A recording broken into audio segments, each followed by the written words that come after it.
ಪ್ರಾರ್ಥನಾ ಪತ್ರಿಕೆ ದಿನಾಂಕ 27/6/2024 ಗುರುವಾರ. ಶಿರೋನಾಮೆ ಕೃಪೆ, ಕರುಣೆ ಮತ್ತು ಶಾಂತಿ. ಇಂದಿನ ವಾಕ್ಯ ಭಾಗ 1 ತಿಮೋಥೆಯನಿಗೆ 1ನೇ ಅಧ್ಯಾಯ ವಚನ 1-11. ಈಗ ನಾನು 2ನೇ ವಚನವನ್ನು ಓದುತ್ತೇನೆ. ನಂಬಿಕೆ ವಿಷಯದಲ್ಲಿ ನಿಜ ಕುಮಾರನಾಗಿರುವ ತಿಮೋಥೆಯನಿಗೆ ಬರೆಯುವುದೇನೆಂದರೆ, ತಂದೆಯಾದ ದೇವರಿಂದಲೂ ಕರ್ತನಾದ ಕ್ರಿಸ್ತ ಯೇಸುವಿನಿಂದಲೂ ನಿನಗೆ ಕೃಪೆಯೂ ಕರುಣೆಯೂ ಶಾಂತಿಯೂ ಆಗಲಿ. ವಿಶ್ವಾಸಿಗಳಲ್ಲಿ ಕಷ್ಟಗಳನ್ನು ಎದುರಿಸುತ್ತಿರುವವರು ಇದ್ದಾರೆ.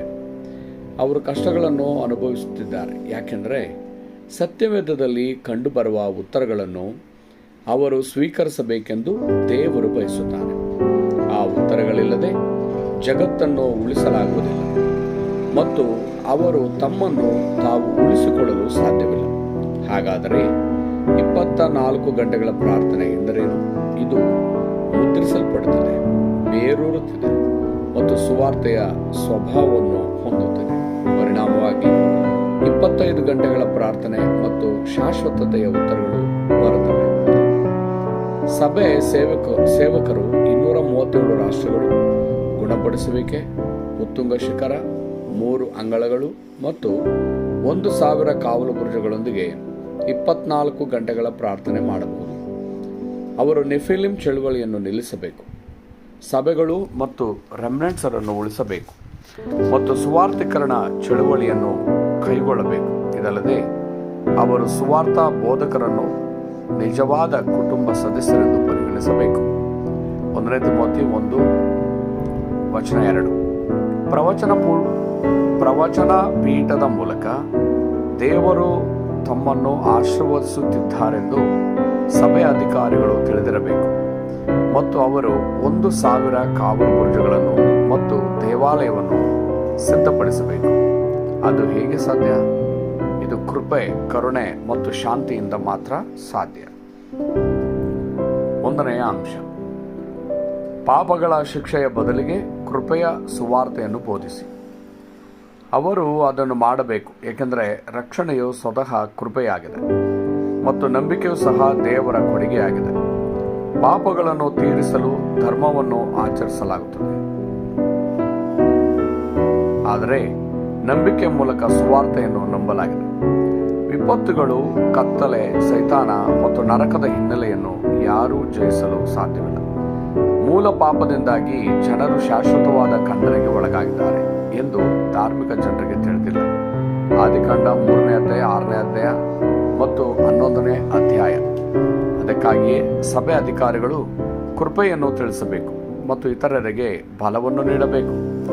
ಆದಿಕಾಂಡ 3ನೇ ಅಧ್ಯಾಯ 15ನೇ ವಚನ, ಆದಿಕಾಂಡ 6ನೇ ಅಧ್ಯಾಯ 14ನೇ ವಚನ, ವಿಮೋಚನಕಾಂಡ 3ನೇ ಅಧ್ಯಾಯ 18ನೇ ವಚನ, ಯೆಶಾಯ 7ನೇ ಅಧ್ಯಾಯ 14ನೇ ವಚನ ಮತ್ತು ಮತ್ತಾಯ 16ನೇ ಅಧ್ಯಾಯ 16ನೇ ವಚನ. 2ನೆಯ ಅಂಶ, ಶಿಸ್ತನ್ನು ನೀಡುವ ಬದಲು ಕರುಣೆಯ ಸುವಾರ್ತೆಯನ್ನು ಬೋಧಿಸಿ. ಸಹೋದರರನ್ನು ಕ್ಷಮಿಸಿ ಎಂದು ಯೇಸು ಹೇಳಿದನು.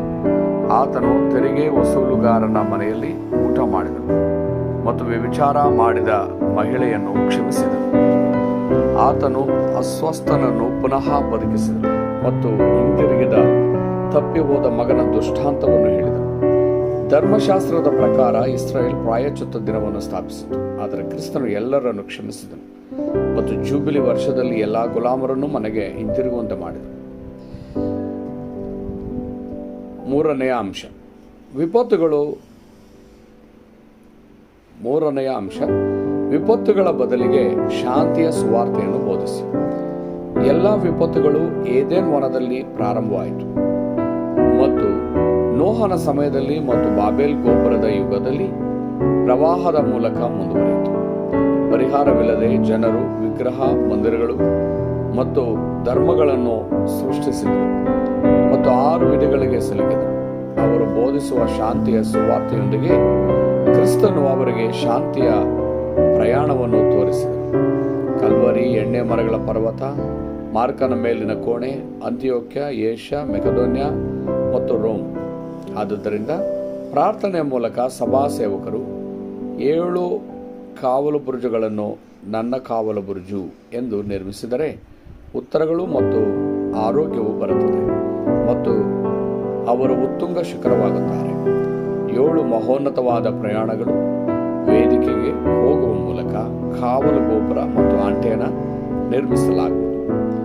7 ಮಾರ್ಗದರ್ಶಿ ಸ್ತಂಭಗಳ ಮೂಲಕ ಹಾದು ಹೋಗುವ ಮೂಲಕ ಅವರು ರೋಮಾಪುರದವರೆಗೆ 16 ವ್ಯಕ್ತಿಗಳಂತೆ ಆಗುತ್ತಾರೆ. ಒಡಂಬಡಿಕೆ ಪ್ರಾರ್ಥನೆ. ಪ್ರೀತಿಯ ದೇವರೇ, ನಾನು ನಿಮಗೆ ಎಲ್ಲ ಮಹಿಮೆಯನ್ನು ಸಲ್ಲಿಸುತ್ತೇನೆ. ಕೃಪೆಯ ಸುವಾರ್ತೆಯ ಮೂಲಕ ನನ್ನನ್ನು ರಕ್ಷಿಸಿದ ನಿನಗೆ ಸಾಯುತ್ತಿರುವವರನ್ನು ರಕ್ಷಿಸಲು ನನಗೆ ಸಹಾಯ ಮಾಡು. ನನ್ನನ್ನು ಕ್ಷಮಿಸಿರುವ ನಿನಗೆ ಕರುಣೆಯ ಸುವಾರ್ತೆಯ ಮೂಲಕ ಕುಸಿದು ಬಿದ್ದವರನ್ನು ಮೇಲೆತ್ತಲು ನನಗೆ ಸಹಾಯ ಮಾಡು. ವಿಪತ್ತುಗಳಲ್ಲಿ ಮುಳುಗಿರುವವರಿಗೆ ಶಾಂತಿಯ ಸುವಾರ್ತೆಯನ್ನು ಹರಡುವ ನಿನ್ನ ಸಂದೇಶ ವಾಹಕನಾಗಲು ನನಗೆ ಸಹಾಯ ಮಾಡು. ಯೇಸು ಕ್ರಿಸ್ತನ ಹೆಸರಿನಲ್ಲಿ ನಾನು ಪ್ರಾರ್ಥಿಸುತ್ತೇನೆ. ಆಮೆನ್.